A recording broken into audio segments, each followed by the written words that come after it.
আপনারা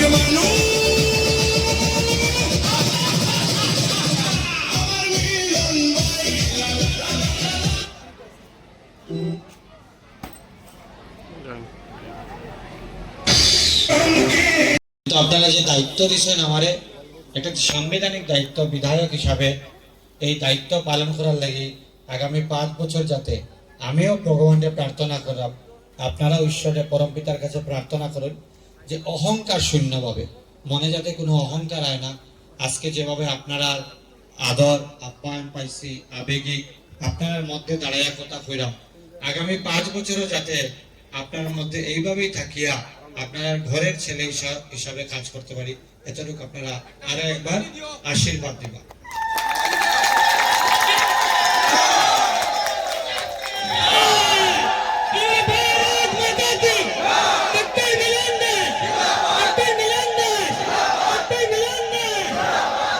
আপনারা জানেন যে নির্বাচন চলাকালীন সময় কম আছিল, এবার 18 দিন আমরা পাইছি শুধু নির্বাচনের লাগি। সেই জন্য অনেক সময় অনেকে আপনারা আমার ফোন করছেন, ফোনে হয়তো পাইছেন না, এবং অনেক সময় অনেকের ফোন তুললেও হয়তো আমি উত্তেজিতভাবে কথা কইছি, বা আপনার আমার কোনো ব্যবহারে আমার কোনো কথায় হয়তো মনে আঘাত লাগছে।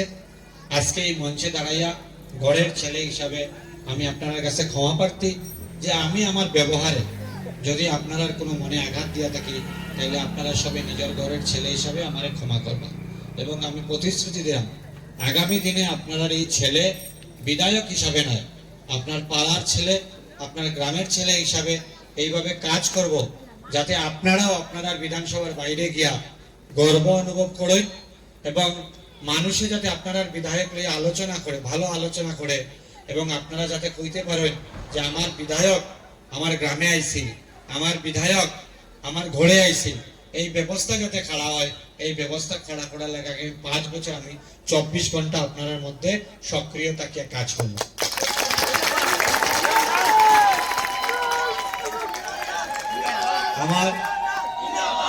আমার বয়স কম, আপনারা জানেন বরাকদড়িতে আমরা যে 13 জন বিধায়ক এইবার জয়ী হয়েছি, তার মধ্যে সর্বকনিষ্ঠ আমি, মানে আমার বয়স সব থেকে কম। এই জন্য অভিজ্ঞতার অভাব আছে, আপনারা সবাই সহযোগিতা করবা। এবং আমারও অনেক অভিজ্ঞ অভিভাবক আছেন, আমি তার কাছ থেকেও অভিজ্ঞতা লইলাম, সময় সময় মতামত লইলাম, এবং লইয়া আমরা বিধানসভার আগে বাড়ানোর চেষ্টা করলাম। যেগুলা স্কুল আছে আমি নিজের স্কুলগুলোতে ভিজিট করলাম, মিড ডে মিলে বাচ্চারা ঠিকঠাক খাওয়া দাওয়া পায়নি, এটা নিজে দেখার চেষ্টা করলাম যাতে শিক্ষার ব্যবস্থা ঠিক হয়। ঠিক সেইভাবে গতকালকে রাত্রে আপনারা দেখছেন, হঠাৎ করে আমি রাত্রে হাইলাকান্দি হসপিটালে ভিজিট করছি যে স্বাস্থ্য সেবাটাও যাতে আমরা ঠিক থাকে। ঠিক সেইভাবে শিক্ষা, স্বাস্থ্য এবং তার সাথে সাথে সড়ক ব্যবস্থা, যে সড়ক ব্যবস্থার উপরে দিয়ে আমরা যাতায়াত করি, এই ব্যবস্থাও যাতে ঠিকঠাক হয়, এই ব্যবস্থা ঠিকঠাক করার লাগে আপনারা দেখবা আগামী দিনে আমি 21 এবং 22 আমার শপথ আছে। তারপরে আমি দিল্লিতে নতুন বিধায়ক হিসেবে ট্রেনিং নিতে যাইব। ট্রেনিং নিয়ে আওয়ার পরে এই কাজ, যে কাজ এখন আপনারা দেখলাম আমি করেছিলাম, এই কাজে আরো গতি পাইবা। এবং আপনারা আজকে অনেকেই গামছা দেওয়ার জন্য, অনেকেই মালা দেওয়ার জন্য, অনেকেই ফটো দেওয়ার জন্য আপনারা না আমরা দিলাই, আমরা এমএলএ ফাইনু কিনা এবার দিলাই। আমি কথা দিলাম আরো কদিন পরে আপনারা রাগ করবো, আমার বিরক্ত হইবা, ও দেখলাম বেটারে সকালে আইছে আর একবার বিকালে আই গেছে। তো আমি এরকম আপনার মধ্যে,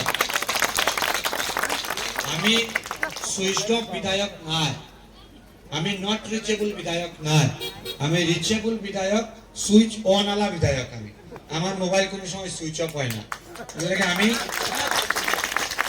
আমি অনেক সময় ফোন উঠাইতে না পারলেও আমি কল ব্যাক করি, এটা লেগে চিন্তা করবা না। এবং যখন কল করবা আমারে, যখন হোয়াটসঅ্যাপ মেসেজ করবা, ভাববা না যে আপনারা একজন এমএলএ রে কল করবা বা একজন এমএলএ রে হোয়াটসঅ্যাপ করবা, ভাববা আপনারা যেন আমার ঘরের ছেলেরে আমি কল করলাম, আমার ঘরের ছেলেরে আমি হোয়াটসঅ্যাপ করলাম। এই ভাবনা আপনারা মনে যাতে থাকে, নাইলে আপনারা কি থাকবা এমএলএ রে ফোন করতাম তান্ডে ফাইমনি, এই যে ভাবনা আপনারা আর আমার মধ্যে খালি দূরত্ব বাড়াইব। আপনারা আমারে রিকোয়েস্ট করবা না কোনোদিন, এইটা আপনি একটু করিয়া দিন। আপনারা কইবা মিলন আমরা গাঁও ট্রান্সফার নষ্ট হয়েছে, বিকাল পর্যন্ত যাতে আমরা ট্রান্সফার উঠে যায়, এরকম আপনারা আমার অর্ডার দিবা। এরকম আপনারা আমার অর্ডার দেবেন, আপনারা আমার রিকোয়েস্ট করবেন। তো আগামী 5 বছর আপনাদের মধ্যে কাজ করতাম। অনেক শক্তির প্রয়োজন, অনেক সাহসের প্রয়োজন, এবং জানি আমি যে কাজ শুরু করছি এই কাজ করতে গিয়ে আমার একটা সিস্টেমের লগে লড়াই করতে লাগবে। আপনারা জানেন সিস্টেম কিভাবে চলে, এই সিস্টেমটা ঠিক করার লাগে আমার কাজ করতে লাগবো, যার জন্য অনেক ধরনের বাধা বিপত্তি হইব, এটার লাগে আমি প্রস্তুত। খালি আপনারা প্রার্থনা করেন ঈশ্বরে যাতে এই সব বাধা বিপত্তি অতিক্রম করিয়া আপনারা ঘরের ছেলে যাতে আপনার মধ্যে কাজ করতে পারে। আজকে আজকে আজকে আমি আইছি, আজকে আপনারা আমার স্বাগত করছেন। আমি রিকোয়েস্ট করবো আগামী দিন যখন আমি আইমো আপনারা কেউ আমার গামছা দিবা না, আমার কেউ মালা দেওয়ার প্রয়োজন নাই। আজকে আমি ভাষণ দিছি, আগামী দিন আপনারা গ্রামে এখানে কতটা বুথ আছে, 60টা বুথে আমি 60টা মিটিং করব, 1 ঘন্টা 2 ঘন্টা করে বুথের সময় দিব। আপনারা বুথের যারা কার্যকর্তা আছেন লগে গ্রামের যারা আছেন সবরে ডাকবা, উঠানে একটা তেরফাল পাতবা, আমরা তেরফালে বইয়া 1 কাপ চা খাইমু, চা খাইয়া গল্প করবো, আপনারা সুখ দুঃখের কথা শুনবো এবং সেই সুখ দুঃখ সমাধান করার চেষ্টা করবো। আপনারা বিপদই বলবা, কিন্তু এমএলএ চা খাওয়াইতে লাগবো, আরো বিপদ। মিটিং করতে করতে সন্ধ্যা হইলে এমএলএ যদি কোন গাঁত থাকতা কইব নি? ঠিক আছে, তাহলে 4টার সময় কাটাখালে একটা র্যালি আসছিল, এখন 4:45 বাজে গেছে। আমি আপনাদের দিকে আইতে একটু লেট হয়ে গেছে, তো আমি আর কিছু না কইয়া এতটুকু কথা কইয়া আরো আইমু, আবার আইমু আপনারা লগে বইমু, বারবার বইমু আপনারা লগে। আপনারা সবসময় আমারে আগলিয়া রাখবা, আমিও আপনারা আগলিয়া রাখবো, এবং এক পরিবারের মতো আমরা কাজ করবো, এতটুকু আশা ব্যক্ত করিয়া আমি আমার বক্তব্য শেষ করলাম। ভারত মাতা কি জয়।